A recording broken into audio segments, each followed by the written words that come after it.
इतना जानबदार साहब है कि नून लीग को 60 दिन देते हैं इलेक्शन कराने के लिए और पीटीआई को 20 दिन देते हैं। फैसला रिजर्व रखा हुआ है, जब तक 20 दिन शेड्यूल देने से पहले नहीं रहेगा 20 दिन में इंट्रा पार्टी इलेक्शन कराओ। ये तो हर चीज में जानिबदारी दिखा रहे हैं। और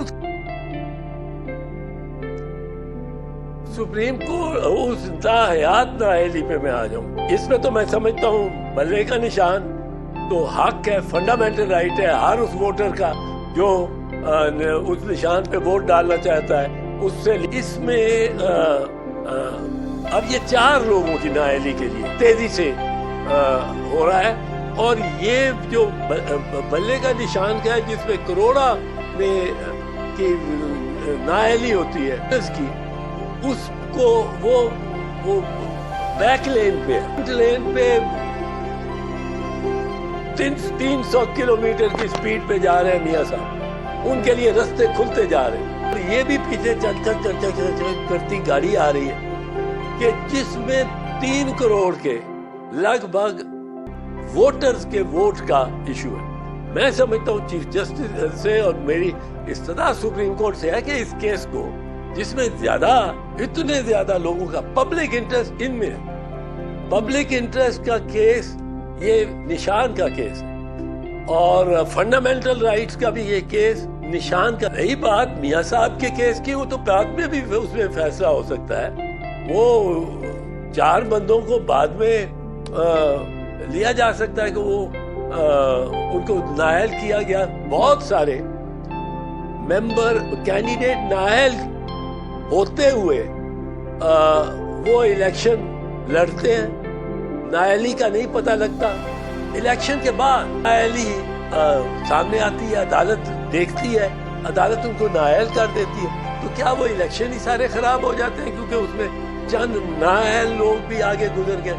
अगर मियां साहब जहांगीर तरीन साहब नाअहल है और ये उस मरहले से आगे गुजर गए और जब अदालत इन ड्यू कोर्स कहेगी कि ये नाअहल है तो या कहेगी कि ये अहल है तो उससे 3-4 सिटीजन से शहरियों के को नाअहल तस्लीम करना वक्त था और वो उनके बाद में ये फैसला होना कि ये तो अहल थे, उससे कितना नुकसान हो जाएगा रियासत को। अगर तो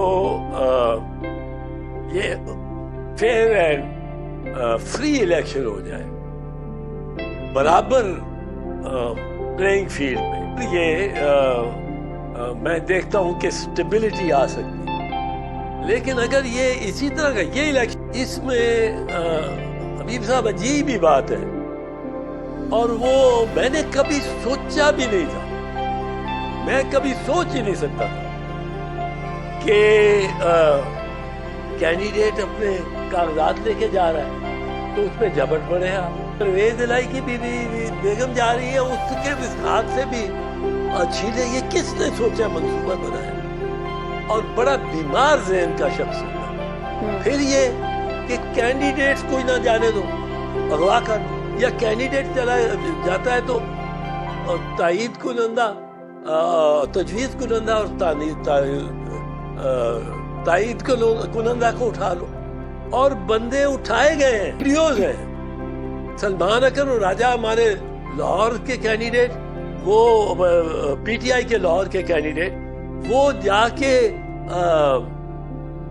वो खड़े हैं और उनके पास से उठा के ले जाते हैं। वो बदकिस्मती से इस हमने अपनी अदालतों को इतना बेवकार किया है, इतना बेवकार किया है कि हमने एक तो सुप्रीम कोर्ट ने ऑर्डर किया था कि 13 मई को इलेक्शन कराओ, तो इतना भी नहीं। तो सुप्रीम कोर्ट ने फैसला दिया कि 90 दिन के अंदर इलेक्शन होने चाहिए। साल तकरीबन हो गया ये पंजाब और खैबर को, पख्तूनख्वा को, और वो जो 90 दिन के लिए निगरान थे वो तकरीबन साल के तौर पे साल से बैठे हुए اور خرچے کر رہے ہیں، پروجیکٹ بنا رہے ہیں. میں لیول پلینگ فیلڈ کی بات ہی کر رہا تھا کہ لیول پلینگ فیلڈ کی بنیاد پر یہ جو نگران آ گئے اور بیٹھے ہوئے جبکہ انلیگل ہو گئے، تو لیول پلینگ فیلڈ کیا ہو گئی؟ انلیگل نگران خرچے بھی کر رہے ہیں، بادشاہ بھی کر رہے ہیں، پولیس کو بھی بے دھڑک استعمال کر رہے ہیں. اب کہاں لیول پلینگ فیلڈ ہوگی؟ اور بڑے بے انتہا غلط منصوبے بنا رہے ہیں، جس کی مثال میں نے دی کہ جی بڑی کہتے ہیں جی سگنل فری ہو گیا. موٹر کار کے لیے تو موج ہو گئی، سائیکل اور پیادہ لاہور شہر میں کہیں نہیں چل سکتا. اب یہ ان کے ذہن میں ایک غرور ہے کہ ہم وزراء ہیں، وزراء اعلیٰ ہیں، وزیر ہیں. میں حیران ہوتا ہوں، کاکڑ جو کہ نگران وزیر اعظم اپنے آپ کو سچ مچ کا وزیر اعظم سمجھ، آپ بہروپی ہیں. نہیں نگران تو 90 دن سے آگے نگران چل ہی نہیں، آ کے بیٹھ گئے. اور وہ لگتا ہے کہ بہروپ کیا ہوتا ہے؟ یہ لگتا ہے کہ یہ بادشاہ یا شہزادہ